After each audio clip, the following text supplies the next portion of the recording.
Someday, and that day may never come, I'll call upon you to do a service for me. But until that day, accept this justice as a gift on my daughter's wedding day. Grazie. Grazie. Prego.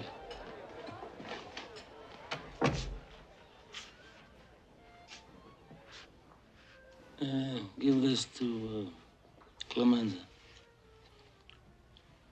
I want reliable people that aren't going to be carried away. I mean, we're not murderers, in spite of what this undertaker. What is going on, movie lovers, and welcome back to another episode of 5 on It. On today's episode, we are going back to 1972 to review one of the greatest movies ever made. That's right. Well, according to Sir Fraser, it is. This is a first-time watch for me, so I'm not sure if I would agree with the masses. I guess you have to stick around and find out. But today's episode, we are reviewing The Godfather.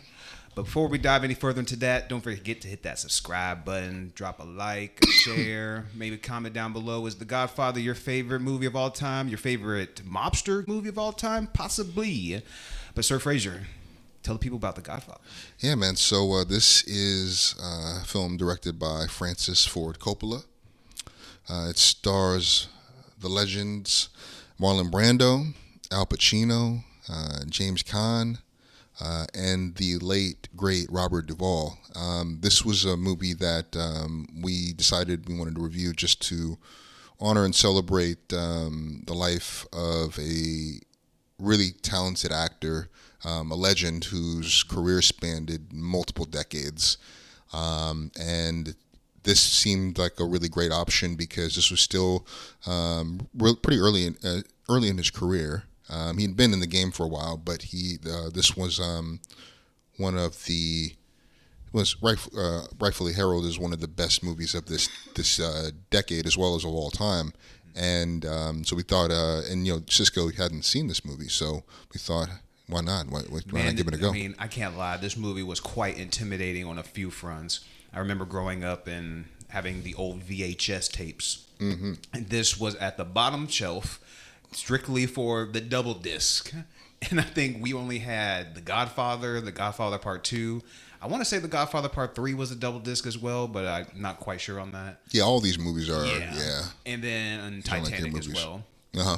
And Malcolm X. Malcolm X 2, yeah. Casino. Casino was a double disc? Oh, yeah. Double VHS. Really? Hell yeah. Casino. Yeah. Scorsese. We didn't have that one growing up, though. Oh, yeah. I watched that at a later year. But, like, Godfather was just so intimidating because I'm just like, 2 VHS? I'm like, God damn, I'm used to just popping open that Jungle Book or that Toy Story. Right, quick though? like that. Man. So I never wanted to watch Godfather. And I'll be honest, too, I'm not quite enthused with, like, the poster. Yeah, I get it, the lettering and the puppeteering and stuff like that. But I'm a little bit more of a fan of like I think it was like probably a re-release, maybe like some sort of anniversary cover, like where they actually show the characters. Yeah. It's a little Marvel-esque. It's very minimalist. Yeah, it's definitely a minimalist, but like I definitely like it's just floating heads, but I like to see the characters a little more. It makes me a little bit more intrigued to watch it. But, and also Francis Ford with his 3-hour time length is just also a little bit of a turnoff, which is one of the very few negatives I think I'm going to have about this movie. Is just like when you see it, if anybody is like me who's never seen The Godfather, when you pop it open, you're going to be like, whoa, this is 180 minutes. This is 3 hours. But it's good to find out, though, like it is like a pretty easy watch. I mean, I did watch it over like 2 sittings just because I watched it the first time like when it was kind of late at night. But the time kind of flies because like the pacing is great. Pacing is great, and even the moment where like it does slow down a little bit when Michael goes to Italy and he's hiding out and he ends up meeting his first wife. It does like slow down a little bit, but you're just getting a feel for Michael and his new situation, his new surroundings. You're meeting his new wife, who's going to meet an ultimate demise, which is going to play with the plot and everything. So you just got to build up certain things like that. So like, it does slow the pacing down because you're not getting a bunch of backstabbing right now, but it still keeps you engaged. Well, something that we're over the next couple of weeks, we're going to be reviewing some movies from the 1970s, and This movie is a very great example of what I love about 70s cinema. There's a kind of grittiness and just kind of beauty to the way that they filmed it. And also, this is a time where you look at the actors and the extras in this. I mean, they look like people you could run into downtown or in New York City. Yeah. They don't look like, every actor doesn't look like they were a model at some point. The way you can kind of get the sense of nowadays, you know? So that's something that kind of stands out that stood out just kind of rewatching this. But somebody that, I mean, deserves so much credit is Gordon Willis. He is the cinematographer of The Godfather. He also did Godfather 2, All the President's Men, Annie Hall. So some of these really iconic and emblematic films of the 1970s. And he was nicknamed by, I think it was it Coppola? Somebody nicknamed him the Prince of Darkness because of the way that he would use contrast and shadows and the lighting. And that's something really that I want to connect to the opening of this movie, right? The lighting that we get in the Godfather's office, where one of the first lines we hear is this Italian immigrant who says, you know, I believe in America. And he's sharing with him this really traumatic experience. And all the while, we're kind of slowly zooming out from him. And we're seeing from an angle that is right next to Don's shoulder. And he comes up to him. He whispers in his ear what he wants him to do to the men, these men who violated his daughter. And he goes and sits down, and then boom, we get our first shot of the Don. And the way that he's lit, right? At times, like some of these characters are half lit. You see that with Michael at really pivotal moments in this movie. When he goes and sees Carlo at the very end, just like the use of light, the use of sound, like the crows cawing behind. You know, he looks like an angel of death coming to see Carlo. But I mean, like I think that the lighting. The lighting in this movie is so beautiful. The contrast we get between the darkness of the Don's office with the brightness of the wedding, and how much information and subtext is condensed within those first 25 minutes is such amazing storytelling to me. Dude, I love how it opens, obviously, with, like, you know, you get an introduction and you're seeing the Don, and, like, obviously, like, talking about, like, that dude wants him to do him a favor and all that kind of stuff. But also, I think it's a great visual to see just, like, how, like, the whole cast is as, like, as a crew and as, like, a family at this wedding. And then you're going to see, like, this movie is packed with a few different betrayals that leads to certain people's death. And so, like, you see, like, the first betrayal kind of that's going to be happening with, like, old boy's looking at Paulie. He's looking at the purse with all the money and stuff. And he's just like, oh, my God. This was anybody else's wedding. Exactly. So you could just see that he's greedy. He doesn't have principles. Or he barely. And then also, like, when they're taking pictures, like, the Don is like, oh, where's Michael? And he's like, I'm not taking any more pictures until Michael shows up. So obviously he just cares for his kids and whatnot. They always care for their kids, like the lead boss, like a him or a Tony Soprano and stuff like that. Well, although they do, like, immoral stuff, they do have a moral compass when it comes to their family. Yeah, no, you're absolutely right. Family, I mean, at its most granular level, this movie's about family. And the lengths that they go to protect their family and honor their family. But going back to what we were saying with just the storylines and subtext that we get in this movie, right, where after Don says, I'm not taking this without Michael, and Tom comes over to Sonny. He's like, what's up? He said, it's Mike.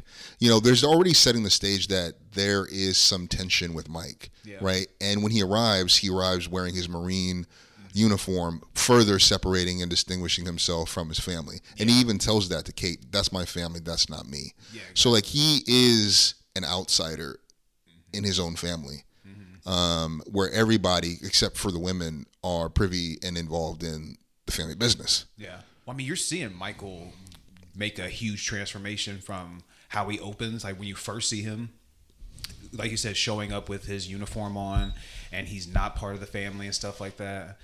He's a war hero. Yeah, exactly. Like he's not part of. He's part of the family, but he doesn't know the family business like that until he has to get involved. But then from the first time you see him to the last time you see him, like the closing scene with him, you're like, Incredible transformation. oh, he's fully gone now. Then the wife is like kind of looking at him like she thinks she's like following him, like I think right behind her. But then she looks back and he's still in the room, and they're like giving him the kiss, and they're shutting the door. You're like, well, he's the Don now. He's fully in. And the way that she's lit too, at the end of that, like it's almost she's realizing the truth. Yeah. And her face is half lit. It's as though she's complicit now. Yeah. There's a moral complicity now. Yeah. And you see how even that part, right, where she questions him, they established that in the first scene during the wedding, right? Yeah. Where she refuses his vague answers about his family. She digs and digs, and she has to know, and that surfaces in a relationship in both films. Yeah. I kind of looked up. I haven't seen Godfather Part 2, but after watching this, I definitely want to put it on my to-do list. But I definitely looked up a couple of things because obviously, like, it's been out for fucking decades, so some things have just been, lost in like the social media, whatever. I just picked up with that. But so I know Fredo obviously does like some sort of betrayal, but then I know that Diane Keaton, I think that's the actress that plays the wife. The wife. They end up getting the divorce. But it's not really a spoiler for me because even though I do know those two things about Part 2, it's the journey how we get there for me. So that still doesn't spoil it for me, but I do know they don't work out. Well, I think one of the things that's, you feel so embedded with this family. You feel like you're Italian. Yeah. I'm not even for real. Like you are just embedded in this family and you feel interwoven into the very fabric of their lives. And you feel like I'm a Corleone. You know what I mean? Speaking of Italian, man, like the one a saying that I've heard numerous times, but I never knew where the fuck it was from. I knew it was from some sort of like Italian lore when they talk about leave the gun but take the cannoli. Oh yeah, with like, Clemenza. Where the fuck is that from? And then that's where I hit that Leo fucking like. Whoop, whoop, whoop, whoop, whoop. Yeah. Oh yeah. I've heard that before. I know where that. So that's where it's from. It's like that the loop finally closes for me on that one. I really like Clemenza. The actor that played him was funny because when he's driving Paulie, where Paulie's driving them to the, they're trying to get the mattresses so that they can get hauled up in the event with the war. That's probably going to happen between the crime families. And he said, yeah, we need it clean. We need a clean place for them to lay low. They're going to be there for a while. Clemenza's saying this to Paulie. And Paulie's like, oh, don't worry about it. They exterminate him. He's like, exterminate? He said, don't use that word. He said, we don't exterminate you. And then he gets shot. I was just like, I love the writing, bro. It's so good. Dude, that dude was so freaking loyal all the way to the end with, like I said, this movie has, I want to say, I know 2 at least betrayals. The one by, is it Paulie? Paulie does the first one. And Tessio. Carlo betrays him as well. And is there another Tessio. one? Tessio does. Yeah. He does the last one at the end. And so it's just like, for Clemenza just to stay loyal, it's like, hell yeah, man, you were a ride or die. Well, in Godfather 2, you learn they came up with Don. They were both a part of the same gang working the streets, trying to provide for their families. Tessio and Clemenza and Vito. Yeah. But one of the things that I feel like they set up a lot of chess pieces in this scene that are going to come full circle, right? With the mortician, right? He calls on him after Sonny dies, an iconic highlight scene for me. Really well shot.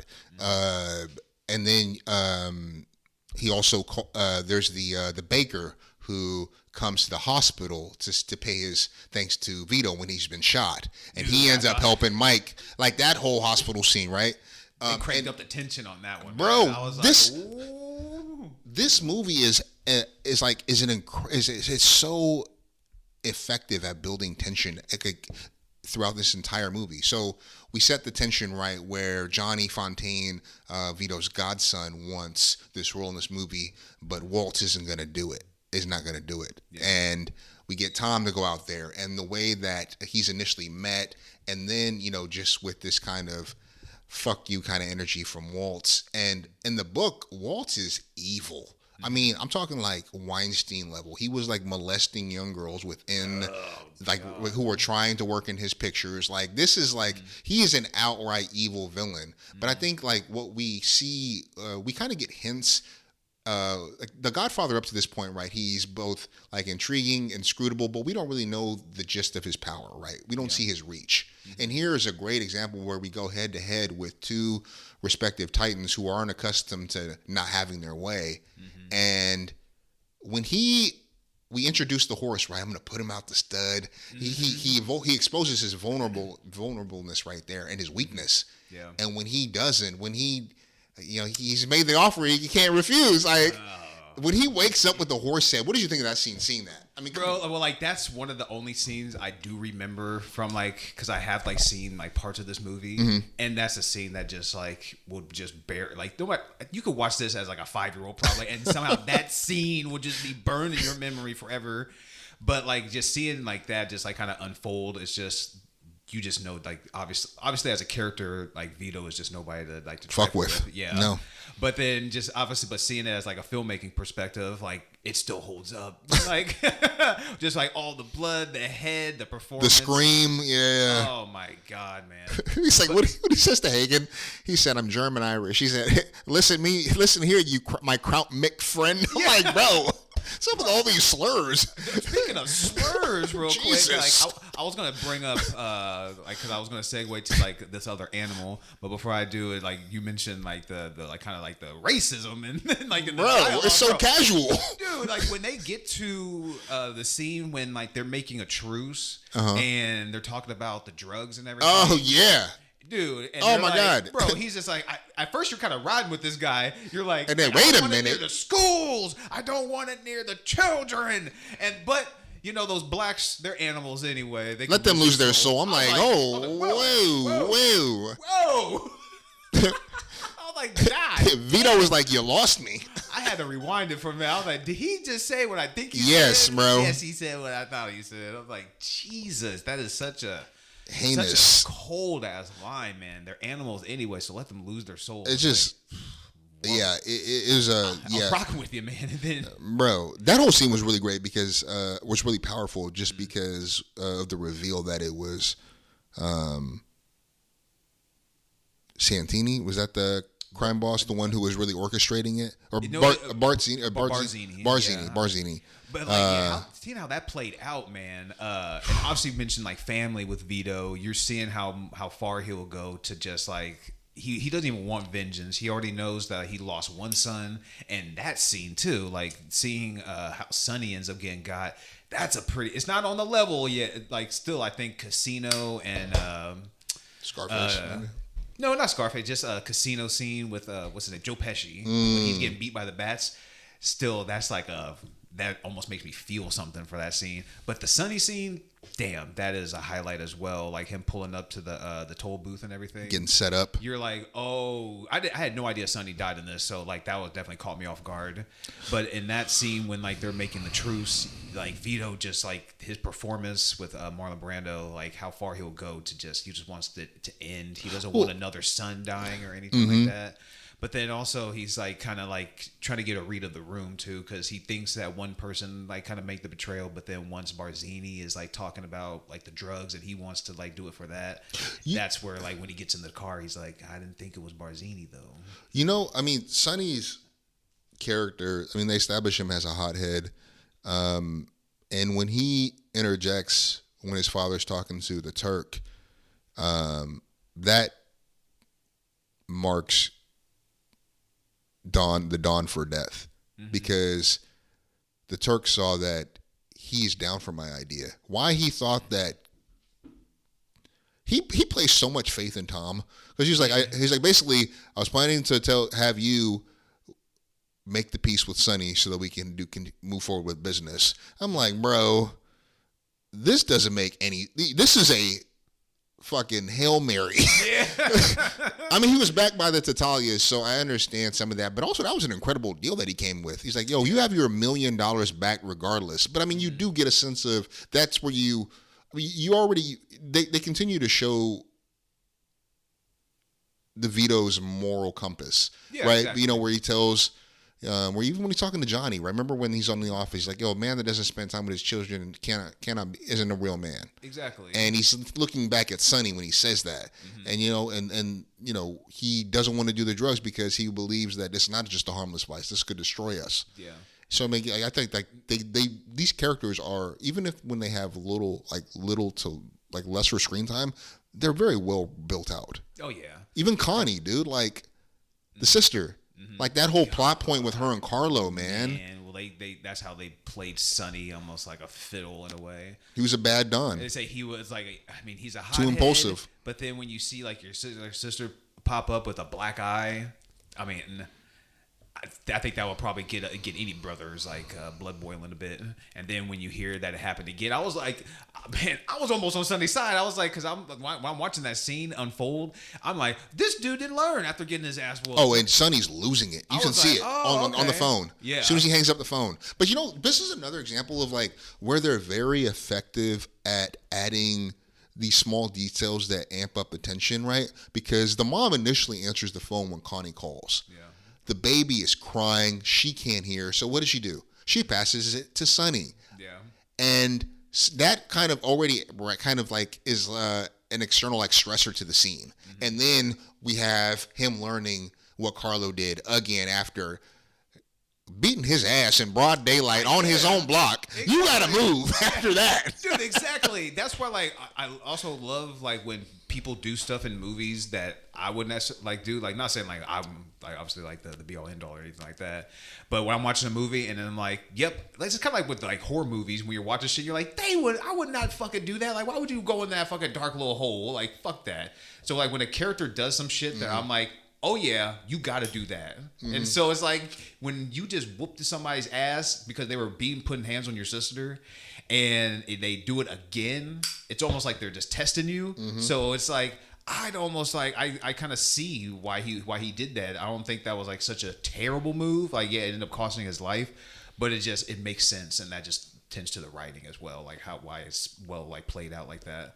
So just seeing Sonny and like when he was just like, come on, I was like, bro, just peel off. Almost like Training Day too. When Alonzo starts seeing, obviously he gets backed in kind of quick, but it's just like, just get the fuck out of there, bro. Drive off somewhere, bro. I know you can get off somewhere in the corner, bro. It's like, move.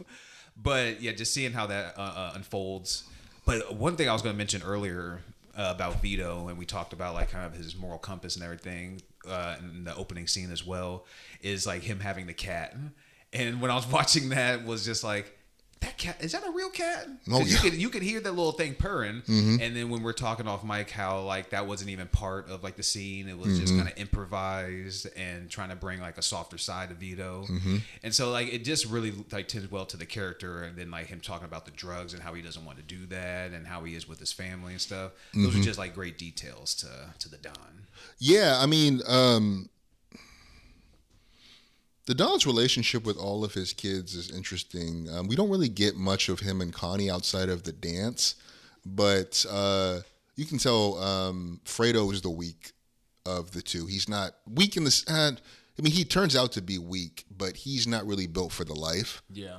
But we kind of see their relationship. We see, how he is essentially grooming Sonny to become the Don. Because he's next in line, and then Michael, who's not in life at all, and how upset he is when he learns that it was Michael who killed the captain and the Turk, and now he's had to flee. There's an interesting thing that I was thinking about with something I was thinking about with the Don is that how the movie starts off with "I believe in America," right? I think that there's something that very much is that there's something that Vito has that in him as well. And I think it's reflected in his ambitions for Michael. He's like, I never wanted this for you. I thought you would be a congressman, a senator, a governor Corleone. Like I wanted you to be legitimate. I wanted you to work within this system, not outside of the way that I have. I don't apologize for. He says that I don't apologize what I had to do for my family. But I didn't want this for you. And I thought that was a very interesting dynamic between him and how it seems almost like there's like some like elements of fate helped create these decisions, and we see over the course of this movie how evil comes about not all at once, but through daily moral compromises that he makes in his formation as the Dawn. Yeah. I mean, the baptism scene is incredible. Yeah. I was like, how the fuck you do this and become godfather to the man you're about to murder is man. Unworldly ruthless. Like, that shit was just, he's so methodical. Mm-hmm. The way he killed all of the heads of the government. That is a highlight for me. Dude, like, well, how it all wraps up, like, towards, like, it's not necessarily like the end or anything like that, but yeah, how he's just pretty much picking everybody off. I mean, it is a beautiful scene. Chess, not checkers, right? But then also, like you mentioned, like how he wanted Michael to be legitimate. I think that's also why he wants to make the move to Vegas, and he's trying to become legitimate. And then he tell his wife he will be legitimate within like 5 years or something like that. But then that also brings a great scene with Mo Green. Oh man, dude, that shit turned so fast because he pops up in there and he's just like, oh, how's everything going? Blah, blah, blah. Everything's great. And then, give him some chips so they could go gambling. And then that's when he's like, I want to buy you out. Mo Green just completely flips 180 and just starts going off on him. You don't buy me out, I buy you out, blah, blah, blah. I was like, oh, man, yeah. Oh, my God. That was just a great scene watching Michael just go up against Mo Green. But then also, that's when he mentions it to Fredo. It's like, don't ever go against the family like that ever again. I mean, that was another stressor to that whole situation where you having this. Michael's approaching it from a business, and Mo Green is reacting with ego, right? And then we had the added stressor of Fredo, who has been smacked around by Mo Green for banging cocktail waitresses. And then Michael's like, "You straighten my brother out." And so now it's personal for him. Yeah. It's getting personal, He's like, because that ties back to what he said about Mo Green. He's like, yo, because the Tatalias are behind you, that's why you think you can smack my family around. And he says, think about a price. Yeah. I love like that whole man. You've seen a lot of Pacino movies. Oh, yeah. Would you say this is one of the best roles you've seen him in? Yeah. Oh, yeah. Because you're not getting like the over the top. He's Pacino, great in this. Like how he gets later in his career, like Any Given Sunday. Any Given Sunday and stuff. That's a great. Check out that review. Yeah. Oh yeah, we did do that. But I would say because like he was just so intimidating. But like in that scene against Mo Green, but like how he mentioned like how he was at the beginning of the journey. He's not a coward or anything like that. No, he's a war hero. He's just not in that life. Exactly. He's just a normal, what they call it, just a normal civilian and stuff. But once he made that hit and he just like hit that cop and then the old boy at the cafe, restaurant, whatever, it was like from that point on, he was just pretty much in the life at that point. Yeah. And then they car bombed his first wife and stuff. So it's like at that point, it's just, there's no turning back. I thought that the lighting, again, the way the contrast between him and Sicily and how bright it is, it's almost, it's really him getting a glimpse of a life, a hopeful life that he wanted to have with Kate, because she's often lit in a very bright way earlier in the movie, right? Even the way, she's a wasp and these are Italian Americans. She's like the only wasp there outside of, Tom's not. He was raised Italian and he's German Irish, but yeah, she's very waspy. Yeah. And so, whereas this woman, she is Italian. And what did that one guy says? Italian women are more dangerous than guns or knives or something like that he says. Dude, but like when they are talking, he doesn't know they're talking about his daughter. Oh, yeah. And he's just like, oh, does she have this? Does she have that? And then when he realizes who they're talking about, he just fucking leaves. That is just like a funny scene. But then obviously you see just how much respect that Michael has, though, for like when he starts talking in English and everything like that. Yep. And they eventually, they get to know each other and they hit it off and whatnot. Man, but I see Diane Keaton, she's fine and everything, but that woman, Apollonia. I was like, man, you lost a good one there, Michael. I'm sorry. It's sad too because I think that's one of the prices that this game can take. Yeah. That's one of the things that can take from you, and yeah, man. I gotta mention too. Like, I gotta jump to a quick negative.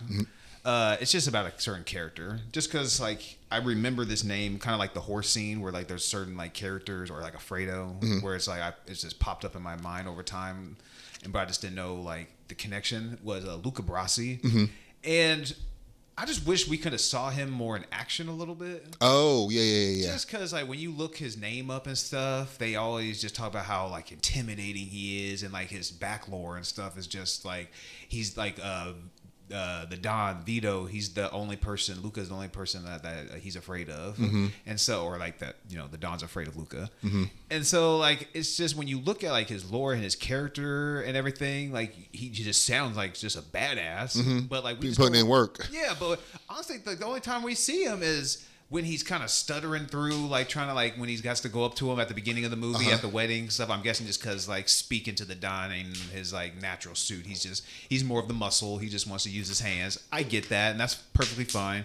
But it's like the next time we see him is like when he's asked to do a task, and he ends up getting killed because he's undercover, but they're not fooling anybody. And so I was just hoping to see a little bit more of Luca in action, because it's like, if you're going to give this character such a great like backstory and lore and stuff, put him in action at least one time. Well, you know what's amazing? I wonder. I don't know if the director's cut gives any more screen time to him, but in the book he actually is more of a rounded character. He's a pretty tragic character, like reprehensible. Really? Yeah, but he definitely has more history too. There's a history of his that's explored in the book that it's not in the movie. Like, I don't know, like, some of that stuff it just falls to the cutting floor when you're editing. Yeah, I guess know. You know. It's and like, I don't know exactly. I don't know where that's you true for this fit one, it but- in, because he gets killed off like relatively like soon in the movie, just kind of like right after like the wedding and stuff. But like, man, I wish they could have just fit that in there a little bit somewhere, because that would have been nice to see. Yeah. But other than that, I don't really have any other standout negatives really of the film. You know, it's not a negative for me, but I you know, you have such an amazing actor in Marlon Brando. I wish that he could have had more screen time with Pacino. Yeah. That's true. I mean, everything that we get is maximized. Even their last conversation, even his death is like really heartwarming, because he actually isn't. It's not by violence. He dies playing with his grandson in his garden. He dies just like Michael dies eventually. Yeah, and that's like. That seems like a good death in this life. Yeah. When it could be prison, could be violence, like he almost died. Especially he could have died like at the beginning of the movie. And he's like a lot of shots. I said that, like, I've never seen this movie, so a lot of this shit just took me by surprise. So like when he gets shot like 6 times. I was like, whoa, he's dead already? But I was like, how is this? Because I'd still like, he's being praised for like his performance and everything, but I'm like, I haven't even seen that much of him yet. Like, yeah, he's done some stuff. I'm like, he hasn't done Academy Award level yet, but then after, like, he definitely doesn't die, and he delivers like more scenes and whatnot. So I'm like, okay, he definitely had, Marlon Brando has like a little bit of a aura about him, just like seeing him on screen, because I think this is like the only movie that I've seen him in. I can't think of any other, like, because obviously, like, some of like the older movies, I just don't tend to like go to, especially especially I should check some of those out, but I haven't checked any of. I mean, like I rewatched like Hitchcock stuff from like the 50s, but I haven't watched anything with Brando. And also seeing like the prosthetic that he used to like like, make his like mouth like that and stuff. That's definitely like pretty interesting as well. So like seeing him on screen, like, since I've never seen him on screen before, he had definitely a maybe it's a lens to the character as well as Don Vito, seeing him in action, because I've just really pretty much just seen it in pictures. Definitely had a little bit of a nice aura to him. Yeah. Doing that little aura farming, as the kids would say. Oh, my God.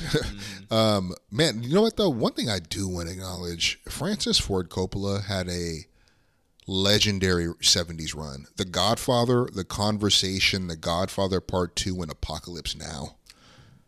Bro, The Godfather 1 and 2 and Apocalypse Now are all classics. I think The Conversation is a great movie with Gene Hackman.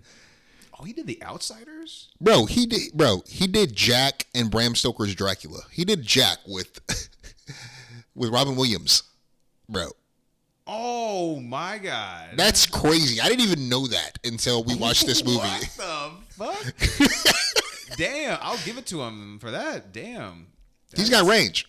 Yeah, I did not. I like that though. And he did the Rainmaker. I didn't even know he did the Rainmaker. But see, that's why I wish like even like a Denis Villeneuve or Christopher Nolan, even Ryan Coogler. Like, I want to see like. I mean, Ryan Coogler has is like exploring different genres too. Yeah, he's done sports, Marvel, and historical. But it's like I love it when directors will like do different like tackle different types of genres. That's what like if you see a Christopher Nolan like comedy film, that would definitely be interesting to me because it's just it would be so out of their wheelhouse. So yeah, exactly. Yeah. So seeing that he did Jack, that's surprising as hell. But yeah, Francis Ford Coppola has had a run. Speaking of runs, man, we have another classic movie coming out next week as well. I'll give you a little bit of a hint. It's starring Robert De Niro. But just thinking, like, De Niro pops up in Godfather Part 2, and he's like, I swear, like, he's probably like the mobster king at this point. Like, he's been in like the 3 heavyweights: Casino, Goodfellas, Godfather Part 2. I don't know if it gets any better than that. But thinking about their careers, somebody actually had this on another show I listened to. They were talking about Pacino versus De Niro. Whose like career would you rather have? What would you say on that conversation? For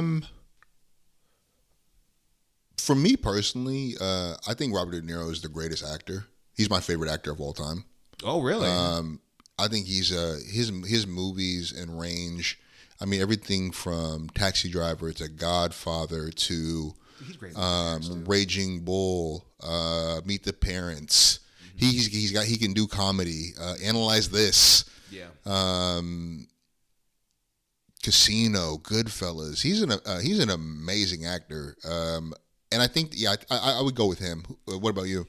Yeah, when I kind of thought about that, like. Kind of coming into it, and I mean, I do love Pacino. He's better in Heat. If I'm being honest, I think he's better. I think he outacts Pacino in Heat. Yeah. I mean, would you think that? Would you say that's a consensus? I would say people probably agree with that. Yeah, that he's like the better. He delivers the better performance in Heat. I think he was. And that's no disrespect to Pacino. I'm not a Pacino hater. To be clear, like I love Pacino. He's a great actor too. And he's been in some bangers as well. He's been in some all-time great movies. I'm not like the Godfather, taking anything from him. Scarface, Dog Day Afternoon, Donnie Brasco, Devil's Advocate. Oh man, Donnie Brasco. He's been in obviously Any Given Sunday, but yeah, Serpico. I do like. I'm a bigger Dog fan. Day Afternoon. Yeah, he's been in some all-time great movies. But no question. But De Niro, I think I would agree with you. Like, he's got a bit more range than Pacino. Oh, shit. Remember with Keanu Reeves, Devil's Advocate? That was a solid movie. I love I've never seen that movie, but every time a Devil's Advocate short pops up, it's always the same one. It was cool, man. The subway scene. It was cool. Yeah. Not a great movie. It was cool, though. Well, it's probably Pacino. It's probably carrying the weight on that one. Yeah, he does. Keanu Reeves is not the best no, he's not. in the world. He's right in his lanes, but Pacino definitely does his Pacino thing. Dude, and even... anyway. Dude, how can we forget Cape Fear with De Niro? I wasn't as big on that one. I'd like Cape Fear. But, fucking Deer Hunter? Dude, even like something like Dirty Grandpa... It's just a way for him to just show up. I mean, yeah, he's just doing it so he can pay his bills. Ronin, I know that's another one that a lot of people love. And obviously, I was somewhat of a fan of Joker. He doesn't have a huge role in Joker, but when I look at the Raging Bull, when I look at the career of De Niro, man, Pacino is elite, but De Niro I think is just a few rungs above Pacino. So I would think I'd have to go with De Niro too. Okay. Yeah, no, I feel you on that, man. I think that and he plays young Vito. I think that's what he does. Yeah, he's in Godfather too. Yeah, he does a great job in that movie. But I was going to say with this man, this last act, the way that they end this movie, man, is just masterful. We really see how much of a ruthless tactician Michael's become. He is, and oh man. When we see the prep work and everything that's happening with the cross-cutting between the baptism of his nephew and all the preparations before they kill all the heads of the 5 families and Mo Green, Oh man, it's just like the tension is building. You know, we see Clemenza walking up the stairs with this huge box, sweating. If I saw that, dude, I'm like, oh, he's for sure got a gun. Yeah, bro. Even when we see old dude getting the shave, we see the guy putting the cop uniform on. Dude, Mo Green gets shot just right in the eye. Just bullseye, bow. Mm-hmm. Dude, speaking of death as well, it's a little bit of a negative, I suppose, that I just kind of remembered. And it was the death of, how do you pronounce the last name of that, the crime family? Taglia? Charlie, when he was in bed with the girl? No, it was the death of Bruno. When he's up on the steps, coming down Did they actually show Bruno's death? Come on, when he gets shot on the steps outside by the cop? Is that the one you're referring to? Well, I'm not sure, because when they're making the truce, and Vito is just like, I've lost a son, you've lost a son. I'm talking about that guy. Yeah, because I was like, wait a minute, who's his son? And they were like, oh, his son is Bruno. And so I was like, when I looked, I was like, Bruno's death. And we never see that. Yeah, that was like, they were talking about like, oh, why was Bruno's death not on screen or blah, blah, blah. And so I was just like, that just kind of threw me off for a minute. I thought like maybe they could have just like did a quick, do like a little something to show him dying. Cause it just kind of like threw me off, because I thought when they mentioned his death, I thought they were talking about the guy that Michael shot at the cafe. I thought I was like, that guy? No. Bruno Tattaglia, he was the one. Remember when? God, what's his name? What's the muscle's name? Luca Brasi. Yeah, remember when Luca goes to meet the Turk? Yeah.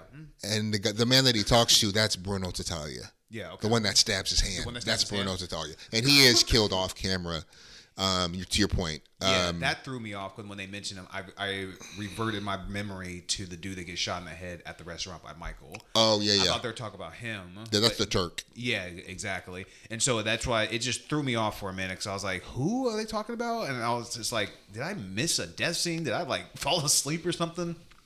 I feel like they could have just maybe threw that in there somewhere. Well, potentially, but it's not a huge thing. So they showed, they indicated that. So remember, they didn't show it, but they told us that it happened because I think Michael comes to the house to visit, to stay with them, right? Mm-hmm. After he finds out Vito's been shot. Yeah.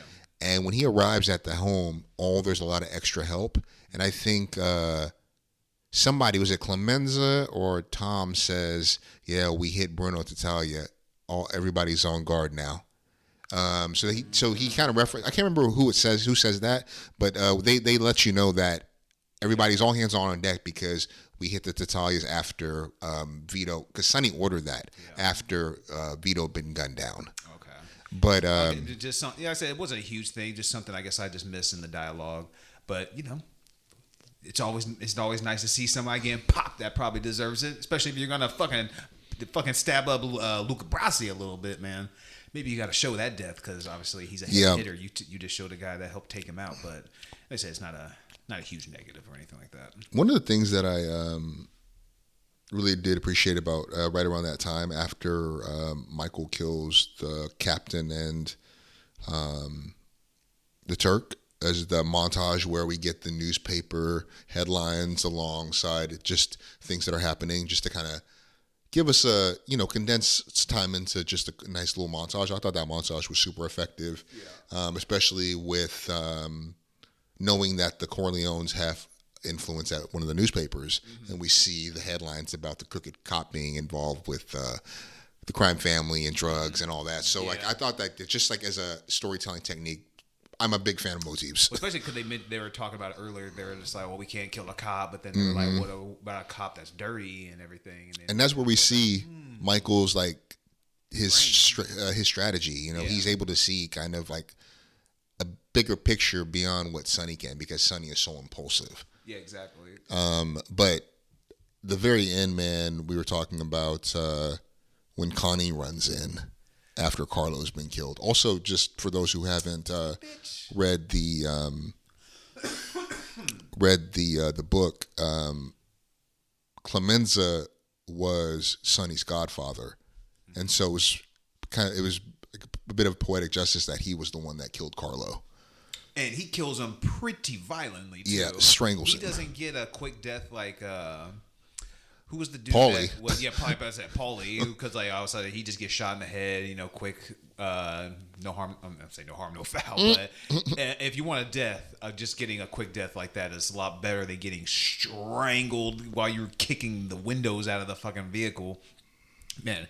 But when you set up somebody's godson like that, it's like, yeah, it's gotta go. And I mean, Connie, like the use of exposition in this scene, right, where Connie is distraught, runs into Michael's office, and this is where Kate learns everything. When she says, you know, you blamed him for Sonny, everybody did. Mm-hmm. And we never see that, right? But, and then she's learning, oh, you know, that's why, like, you know, why do you think he kept Carlo here? He knew he was going to kill him. And we're just learning all of these things, man, and... that was some great acting from Connie. Yeah. She did a really great job in that scene, but she's like telling Kate, read the papers about your husband. That's your husband. Mm-hmm. And the way he looks at her and lies to her, that is on. It's like he sizes her up. It's like she can't handle it. Yeah. Well, you know, the way she was reacting is like that. It's like, I mean, he said, "Don't ask me about my business." Exactly. Yeah. She's not an Italian too, and that was one of the cultural tensions in the book. Yeah.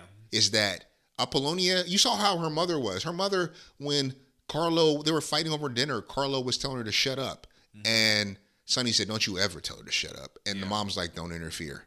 Like that's like that generation. That's how their approach was in terms of matters between man and the wife. Yeah. And like, she would never accept that because we've seen at the beginning, she's always questioning. She wants to know the truth. Yeah. And so like the tension is just baked in early and the surface is here at this pivotal moment in their relationship. Man, I wonder how Michael would be if what's her name would have stayed alive. Apollonia? Man. Mm-hmm. That's why I'm interested to watch Godfather Part 2. I'm interested to see Michael in the lead and like you said, his mind, his strategy. Just to see how the story unfolds. I'm telling you, I'm not looking forward to seeing a 3.5 hour movie in general because for instance, you had a lot of balls just making a 3 hour movie and then said we're gonna add an extra 30 minutes to this motherfucker on part 2. He doubled down. Like, god damn, but fuck it, I'm gonna do it. But we'll get around to that at some point. No, for sure, man. Well, man, I'm done to pivot the scores if you were. Yeah, I'll go ahead and start it out, man. Go ahead, man. Since this was my first time watch, man, I'm giving this movie a 4.5. It's not gonna get a 5-star from me just because it's too new. You gotta let it sit for a while, right? It is too new, but also like, yeah, I have to watch it a few more times because I still hold Goodfellas and Casino. As far as like mobster movies, I think these might. Well, American Gangster, that's pretty solid. I don't know if it's better than this Godfather though. But I think I still would definitely put Goodfellas and Casino over it personally, just because it still has a little more rewatchability to it. Mm-hmm. That 3 hour, I can't get over that. Yeah. So I have to take off at least a half a score for that because I'm just not a fan of it. No, although for sure. The movie flies by pretty quickly. Yeah, it's well paced. Yeah, 3 hours. There's no lull. I don't feel like a lull. No, I mean, not at all. Like, if I'm really putting a lull, it might be the earlier scenes where Michael's in Sicily, but it's not. Yeah. But I'm reaching because it's still. But like I said, you're still getting a funny moment with Apollonia, the Thunderbolt, like all of that. And then when like the car bomb goes off, you see the old boys just like leaving, and you're like, dude, what are you doing? What are you doing? And then he turns around, just kind of how the camera kind of zooms in, kind of close up on his face. You're like, you piece of shit! Oh my god, and she was so excited to drive. Man, it's a hard man. Fabricio, you motherfucker. Rat. But yeah, it just falls a little short as far as just with the rewatchability. But it could potentially rise over the coming years the more I rewatch it. But right now, 4.5 for me, man. What about you? Man, this is a 5 for me. This is one of my favorite movies of all time. I mean, this is like my top 25 list. It's just it's a masterpiece for me. It's just this. It's an epic. It's an epic gangster film that is, like I said, at its core about family. And we feel invested in many of these characters. Speaking for myself, I feel invested in many of these characters and the journey that you're on. over this over the course of this 2.5 hours, 3 hours. I think this is an amazing character study movie where we see Michael almost like we see his soul like change. It's almost as though his soul is just completely goes black over the course of this movie, and the lighting, how he's lit across this movie from beginning to end reflects that. When he goes into the house to see Carlo, just how the light hits him, he's like just almost like completely covered in darkness, like the Grim Reaper. I mean, I love there's a lot to praise about the visuals, the actual screenplay, the acting, the score. It truly is just a phenomenal movie. I highly recommend this to anybody. It's not a movie, even though I love this movie a lot, it is not a movie that I will go back to a lot. But I don't need that for a movie I don't necessarily need that from every movie that I hold dear. Yeah. And this is one of those movies. Man, I'm going to ask you another quick question before we get out of here with this. Oh, I got a question for you, actually. Man, so I'm looking at mobster movies, and you gave this a 5-star. Oh, okay. And now that I'm like looking at these movies, I think honestly, Godfather would have to at least come in 4th, maybe even 5th place for me personally. It's my first time watching it, I know, but this is obviously like when it comes to like the technical aspect of it and like how far it's come with like when it was made and everything like that. Yeah, this is probably easily a better movie because it's also like one of the most influential movies of all time and all those lists and everything. But as my personal favorite, I just have to put Goodfellas. Hold up. Because I gotta ask you. No. I don't want you to do that yet. Because I got something. This is something I want to ask you. Hold up. I gotta ask you this because I was gonna ask you this before this episode. I wanted to put you on the spot. Okay. You gotta keep 4, cut 4. All right. Okay. So I'm gonna give you these movies, crime dramas. Number 1, Boys in the Hood. Get the keep or cut. Oh, we're gonna go one by one. Yep. Keep or cut, and I gotta do 4. You gotta do keep 4. I'm gonna give you 8 movies. Yeah. I think I saw this maybe. Man, no, I came up with this list. Oh, did you come up with this? Yeah. Okay, cool. Keep 4, cut 4. Yeah. Crime dramas. Boys in the Hood. Keep or cut. I'm gonna keep it. All right. Okay. I'm gonna write it down too so I can just keep track of it. Go for it. All right. Number 2, The Town. Oh fuck! Keeping that. All right. Why did I keep Boys in the Hood? Fuck. Number 3, Casino. Fuck! Keeping that, huh? Okay. So cut Boys in the Hood? Or you keep it? Can I go back? No. So you keeping all 3 of those? I guess I'll keep all 3. Damn, I want to cut Boys in the Hood now. All right. I'll keep all 3. All right. Number 4, New Jack City. Cut. Number 5, Leon the Professional. Cut. Number 6. God, I had to keep this one spot in case you can't say it. Goodfellas. That's the one I'm keeping. All right. So you cut New Jack City, Leon the Professional. Number 7 would have been Training Day. Oh. Number 8 would have been Heat. Oh. Honestly, damn. I had to keep some heaters from the back for you. No pun intended. Damn. Yeah. He said, damn it, I want to change. I probably would have. Well, I'm cool. I like Boys in the Hood. It is a great movie. It's a great movie. Man, but yeah, Heat and Training Day. Bro, I was like, Leon the Professional. I was wondering if I was going to get you there.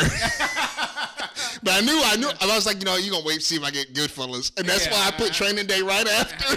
I'll hit you with that Training Day and Heat. Dude, I like those lists too also because it's also like strategic on like when you ask like the oh yeah, you got to make it tough. Yeah. Oh damn! I'm gonna have to come prepared. I'm gonna come prepared next time. Oh man! But my question was going to be since see that's why I had to interject because I wanted to hit you with that. Well, because I guess I'm kind of giving you my top 5 in a way. Yeah. Because no particular order. My best 5 maybe would be Godfather, The Departed, Ooh. The Town, Goodfellas, and Casino. Those might be my 5 favorite like mobster gangster type movies. Hold on, one more time. Doing Goodfellas, Casino, Godfather, The Town, and The Departed. The Town and The Departed. Okay. What will be your best 5? My best 5 gangster type of movies. Godfather.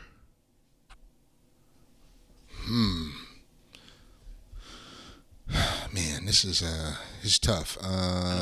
Casino for sure. Godfather, Casino. There's some other good ones on there. Training Day is probably gonna be on mine.